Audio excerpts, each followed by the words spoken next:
Hello बच्चों, सद्गुरु classes में आप सभी का स्वागत है। लास्ट वीडियो में हम लोगों ने देखा था कि गाउस का नियम क्या था। अब हम गाउस के नियम के एप्लीकेशन पढ़ेंगे, अनुप्रयोग पढ़ेंगे।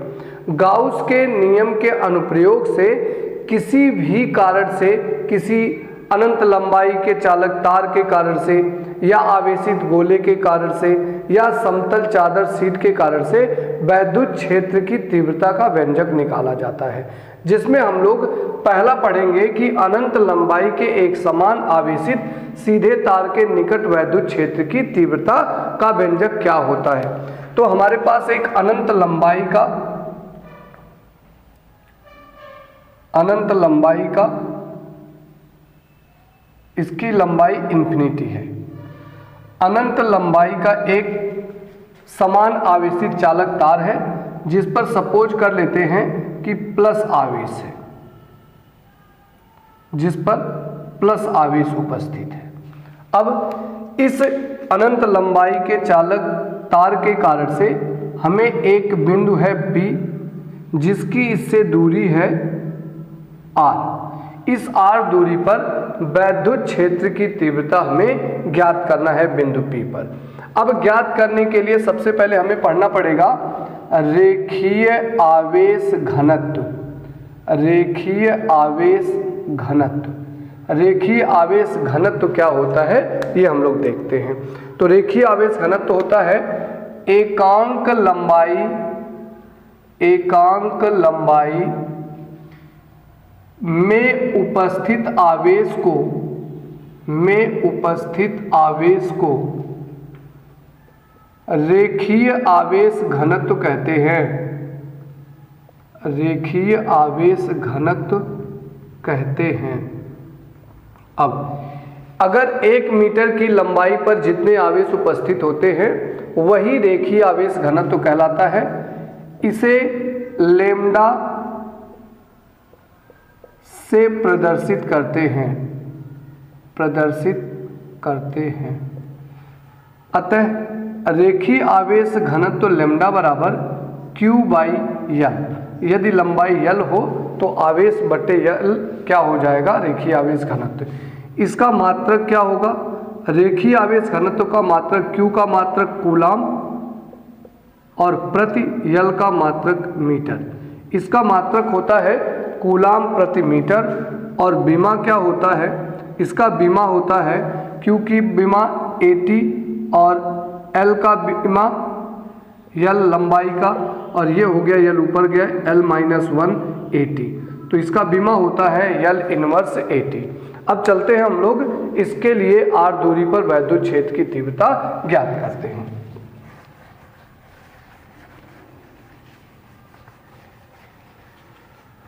तो किसी भी बिंदु पर वैद्युत क्षेत्र की तीव्रता ज्ञात करने के लिए हमें एक गाउसियन पृष्ठ की आवश्यकता होगी। मान लें कि गाउसियन पृष्ठ हमारे पास ये है और इसकी लंबाई हमारे पास है L। यह लंबाई ये है यहां से यहां तक। अब इसके लिए R दूरी पर इधर लेंगे तो R दूरी पर हमें इधर भी लेना होगा।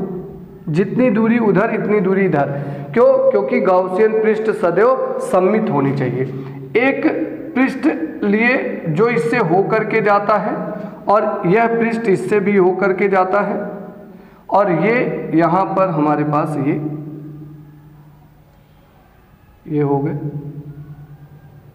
अर्थात अनंत लंबाई के चालक तार के कारण से जो गाउसियन पृष्ठ होगा वह होगा बेलनाकार। इस बेलनाकार गाउसियन पृष्ठ के अंदर कितना आवेश उपस्थित है उसे देखते हैं। तो इसके अंदर आवेश रेखीय आवेश घनत्व लैम्डा बराबर होता है Q/L। अब ये Q कितना है, पूरी लंबाई पर उपस्थित आवेश है। तो एकांक लंबाई पर उपस्थित आवेश, इसलिए आवेश Q की वैल्यू निकालें तो लैम्डा इंटू कितना हो जाएगा, L हो जाएगा। इस गाउसियन पृष्ठ के अंदर कितना आवेश उपस्थित है वह लैम्डा L आवेश के बराबर है। अब इस पृष्ठ से होकर के गुजरने वाला फ्लक्स कितना होगा, पहले फ्लक्स की परिभाषा से निकालते हैं। तो फ्लक्स की परिभाषा से हम लोग पढ़े कि फ्लक्स फाई ई बराबर होता है E D A cos theta के बराबर। E D A cos theta, जहाँ थीटा होता है क्षेत्रफल सदिश और ई के बीच में बना कोण। अब इस पृष्ठ पर ये क्षेत्रफल हो गया डी ए, ये डी ए, और डी ए के लिए दिशा क्या हो जाएगी, क्षेत्रफल के लिए लंबवत, और ई की दिशा क्या है, यह। तो इस जो वक्रित पृष्ठ है, जैसे ये हमारे पास बेलन है, ये वक्रित पृष्ठ है, इसके अल्पांश क्षेत्रफल, वैद्युत क्षेत्र की भी दिशा यही है, क्षेत्रफल सदिश की भी दिशा यही है, अर्थात इस पृष्ठ के लिए थीटा की वैल्यू कितनी है, 0 डिग्री है। और इस पृष्ठ के लिए यहाँ पर हमने एक अल्पांश क्षेत्रफल लिया, तो इसके लिए क्षेत्रफल सदिश क्या होगा, ये डी ए की दिशा और यह होगा ई की दिशा। अर्थात समतल पृष्ठ के लिए जो थीटा की वैल्यू होगी वह होगी 90 डिग्री। और यदि 90 डिग्री का कोण ए और ई के बीच में बनता है तो उस पृष्ठ से होकर गुजरने वाला वैद्युत फ्लक्स शून्य होता है। तो हमारे पास फाई ई की वैल्यू जो होगी यह समतल पृष्ठ के कारण से यह होगा ई डी ए और cos 90 की वैल्यू कितनी है, 0। तो इस पृष्ठ के कारण से होकर के गुजरने वाला जो वैद्युत फ्लक्स होगा वह होगा 0। अर्थात जो वैद्युत फ्लक्स होकर के गुजरेगा वो किस पृष्ठ से होकर के गुजरेगा, वक्रित पृष्ठ से। तो वैद्युत फ्लक्स फाई ई बराबर होगा close integration E D A cos theta.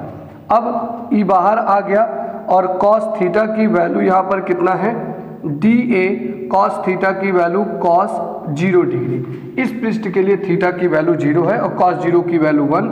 ये हो गया ई क्लोज इंटीग्रेशन डी ए, और डी ए का क्षेत्रफल निकालेंगे तो क्या आएगा, ए। अब ये ए क्षेत्रफल किसका है, इस वक्र पृष्ठ का, और वक्र पृष्ठ का क्षेत्रफल कितना होता है, वक्र पृष्ठ का क्षेत्रफल 2 पाई आर एच। तो 2 पाई आर, और इसकी ऊंचाई कितनी है, यल है, तो ये हो जाएगा 2 पाई आर यल। तो ये हो गया E इंटू 2 पाई आर यल। यह नेट फ्लक्स हो गया इस गाउसियन पृष्ठ से होकर के गुजरने वाला। अब गाउस के नियम से ये हो गया समीकरण 1। गाउस के नियम से फ्लक्स क्या होता है, तो गाउस के नियम से होता फ्लक्स Q अपान एप्सिलॉन 0। जो किसी भी काल्पनिक बंद पृष्ठ से होकर के गुजरने वाला फ्लक्स होता है वह उस पृष्ठ के अंदर उपस्थित आवेश का 1 अपान एप्सिलॉन 0 गुना होता है। तो यहाँ पर अब आवेश की वैल्यू कितनी है, लैम्डा एल, तो ये हो गया लैम्डा एल बटे एप्सिलॉन 0, ये हो गया फाई। ये हो गया समीकरण 2। समीकरण 1 और 2 से दोनों के LHS बराबर हैं, अर्थात RHS भी बराबर होंगे। तो समीकरण 1 व 2 से E into 2 pi R L बराबर हो जाएगा लैम्डा एल अपान एप्सिलॉन 0। यल से यल कैंसिल हो गया, तो यहाँ से मिला हमें E बराबर, ये पक्षांतर किए तो 1 अपान 2 पाई एप्सिलॉन 0, 1 अपान 2 पाई एप्सिलॉन 0 इंटू यहाँ पर है लैम्डा और बटे ये आर पक्षांतर हो गया, नीचे हो गया लैम्डा बाई आर। यह हो गया वैद्युत क्षेत्र की तीव्रता का व्यंजक। अब यदि 2 से गुणा कर दे और 2 से भाग कर दे तो E बराबर हो जाएगा, 2 से भाग होगा तो 1 अपान 4 पाई एप्सिलॉन 0 इंटू यहाँ 2 से गुणा भी हो गया तो 2 लैम्डा बाई आर। ये हो गया हमारे पास वैद्युत क्षेत्र की तीव्रता का व्यंजक। अब यहाँ से हमको दिख रहा है कि जो किसी भी अनंत लंबाई के आवेशित चालक तार के कारण से जो वैद्युत क्षेत्र की तीव्रता है वो दूरी r के व्युत्क्रमानुपाती है, अर्थात E is inversely proportional to r। यदि E और r के बीच में हम ग्राफ खींचे तो हमें ये ग्राफ मिलेगा, ये r है और ये है E। तो ये हमें इसके लिए ग्राफ खींचे तो यह ग्राफ हमें E और R के बीच में मिलेगा वैद्युत क्षेत्र के और दूरी के। अर्थात एक समान आवेशित चालक तार से पास में वैद्युत क्षेत्र की तीव्रता ज़्यादा और दूर में वैद्युत क्षेत्र की तीव्रता कम होगा। इस प्रकार से हम लोग इसका निगमन करेंगे। तो इसके निगमन में एक बार वैद्युत फ्लक्स की परिभाषा लगा करके हमें वैद्युत फ्लक्स निकालना है E D A cos theta से। तो वक्रित भाग के कारण से वैद्युत फ्लक्स होगा और समतल भाग के कारण से वैद्युत फ्लक्स 0 होगा, क्योंकि इस कंडीशन पे कोण थीटा की वैल्यू 90 डिग्री है और इस कंडीशन पे समतल भाग के कारण से कोण की वैल्यू 0 डिग्री है। तो नेट वैद्युत फ्लक्स फाई ई बराबर समतल भाग के लिए close integration E D A cos theta, और इसके लिए थीटा की वैल्यू 0, तो ई डी ए कॉस 0 की वैल्यू 1, तो हो गया इंटीग्रेशन डी ए, और डी ए का समाकलन कितना होगा, ए होगा, ई इंटू ए। अब ये एरिया किसका है, यह एरिया वक्र पृष्ठ का है। वक्र पृष्ठ ए बराबर होता है 2 पाई आर एच, तो 2 पाई आर, और इसकी ऊंचाई कितनी है यल, तो 2 पाई आर यल के बराबर हो गया। यहाँ लिख दिए 2 पाई आर यल, फाई ई बराबर ये समीकरण 1। गाउस का नियम कहता है किसी भी काल्पनिक बंद पृष्ठ से होकर के गुजरने वाला वैद्युत फ्लक्स उस पृष्ठ के अंदर उपस्थित आवेश Q का 1/ε0 गुना होता है, अर्थात फाई बराबर Q बटे एप्सिलॉन 0 हो गया। Q की वैल्यू कितना है, लैम्डा एल, तो फाई ई बराबर लैम्डा एल बटे एप्सिलॉन 0 समीकरण 2। समीकरण 1 और 2 से लिए तो यहाँ एल एच एस फाई बराबर है, तो R H S E into 2 pi R L बराबर लैम्डा एल बटे एप्सिलॉन 0, यल से यल कैंसिल हो गया, तो यहाँ से ई बराबर ये 2 पाई नीचे गया तो 1/2 पाई एप्सिलॉन 0, और ये लैम्डा, और यहाँ से आर नीचे गया तो लैम्डा बाई आर। 2 से गुणा और भाग किए तो 2 से यहाँ गुणा, 2 से भाग हुआ तो 2 दूनी 4, तो ये हो गया 1/4 pi epsilon 0 2 lambda by R. अतः स्पष्ट है कि अनंत लंबाई के चालक तार के कारण से जो वैद्युत क्षेत्र होता है वह उससे दूरी के व्युत्क्रमानुपाती होता है। E is inversely proportional to R। E और R के बीच में ग्राफ खींचने पर हमें ये ग्राफ प्राप्त होता है। इस प्रकार से इसका व्यंजक निकालते हैं। Thank you.